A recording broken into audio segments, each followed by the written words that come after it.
Universal health care and natural consequences. Humans are pleasure seeking animals. We have a strong biological desire to do that makes us feel good. Of course, often what makes us feel good is contrary to what is good for us. This is why pain is a gift. We do not like pain. To state the obvious, pain hurts.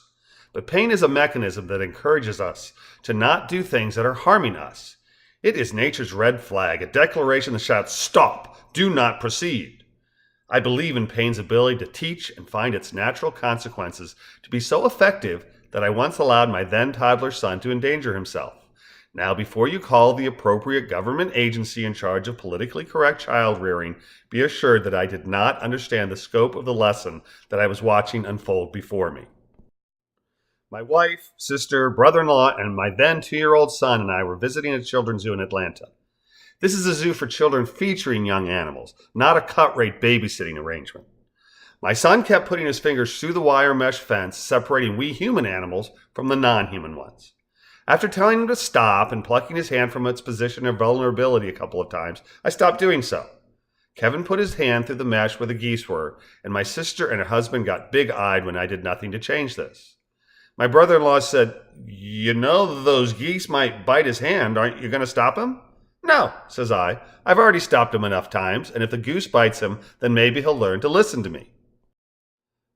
You know the goose could bite his finger off, right?" "Nope," I say as I grab my boy's hand away. "I didn't know he could lose a finger. I just thought he might get a pinch."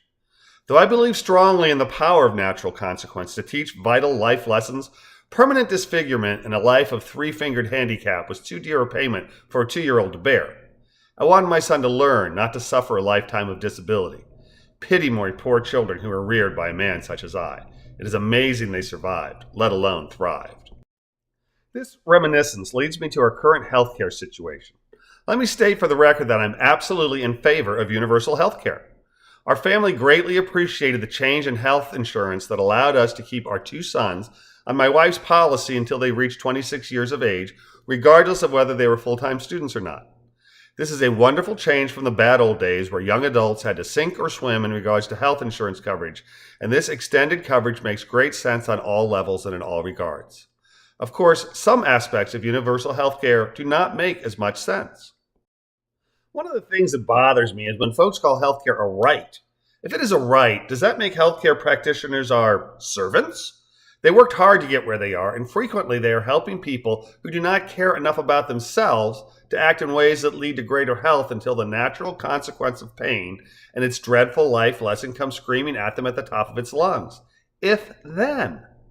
Another unmentioned aspect of universal healthcare problem is that the demand for healthcare is nearly infinite while the supply is very limited. There goes that darn supply and demand, market value claptrap rearing its ugly head again. We all know that proper care of self can lead to a much higher quality of life and reduce dependence on medicine, all of which keeps costs down for everyone. But does our healthcare system really promote good choices by using both a carrot and a stick? If natural consequences are precluded, i.e. fiscal pain, then a tremendous learning tool is going unused. People who take better care of themselves should be financially rewarded for doing so. People who engage in horrendous healthcare habits should have to pay more for healthcare. Yet this is anathema in a world of political correctness, a world that ignores reality lest it offend. I was pleased as punch when more folks got healthcare under Obamacare than had been covered in the past, but rising healthcare costs are related to our lack of self-care. It is unfortunate how few people take the reins for self-care into our own hands and make lifestyle choices that advance health.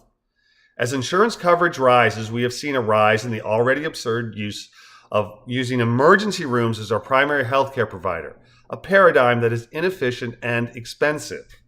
If we the people cared enough to look after we ourselves, then our medical partners could help us create a healthier population.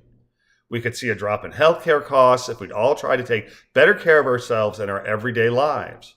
We could start making better choices that would put us on a road to better health. We could, we should, but will we? Choosing not to take proper care of self is a smack in the face to natural consequences. And believe me when I say this is one lady who will only take so much nonsense before she turns around and cold cocks us.